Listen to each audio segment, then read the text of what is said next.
One presidential debate down, two more to go. So how did the candidates do? We want to bring in our political analyst, Stephen Caliendo, to talk about the debate last night. Good to have you, Stephen. Good morning. Well, the CBS poll of undecided voters picked Mitt Romney as the winner, and that's pretty much the reaction we're getting in terms of how they performed last night. Did you agree, and what did Mitt Romney do right? Yeah, performance-based, there's no question that Mitt Romney comes out the victor. I heard my colleague David Worth, who's at Rice University, he's a debate coach, and he gave an analysis this morning, which was very good, and said that in terms of style points, it was definitely Mitt Romney. In terms of arguments, it might have been a draw, but it makes sense that people watching, particularly undecided voters, might think that that Mitt Romney comes out the victor. He looked smooth. He looked rather presidential. What do you take away from the demeanor? One thing I noticed is that Mitt Romney, he answered questions directly to President Obama, while Mr. Obama looked more at Jim Laird, the moderator, and even into that one camera shot. Into the camera. Do you take away from anything? Yeah, I think it was definitely you seeing the coaching there. I mean, the president was certainly trying to look at the American people directly.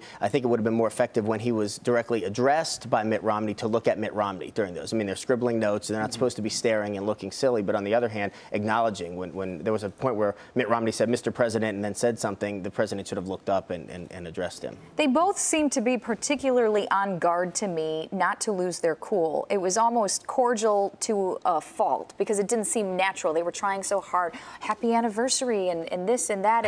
And well, I beg to differ. Is it okay if I say Obamacare? Yeah. What was going on? The Obamacare thing, we could probably talk about at another point. It's very interesting. But I think President Obama in particular has to be careful about looking angry. I mean, I think his supporters were frustrated last night that he wasn't more aggressive. They were frustrated all the time in 2008. They've been frustrated since he became president in 2009. But he is African American, and he has to be very careful not to come off as a stereotypical angry black man because there's a potential to put off voters. Mitt Romney knows that. Barack Obama knows that. And Obama's team knows that, too. And they were very careful to make sure that he stayed. And this is his demeanor. This is how he acts. Was there a moment that will stick with people, do you think? I don't think there's a big one. I mean, there were lots of zingers and those one-liners, but I don't think there was one of those moments that 30 years later when I'm going through my political communication class with my students that I say, hey, remember this moment from the debate. I didn't see one of those.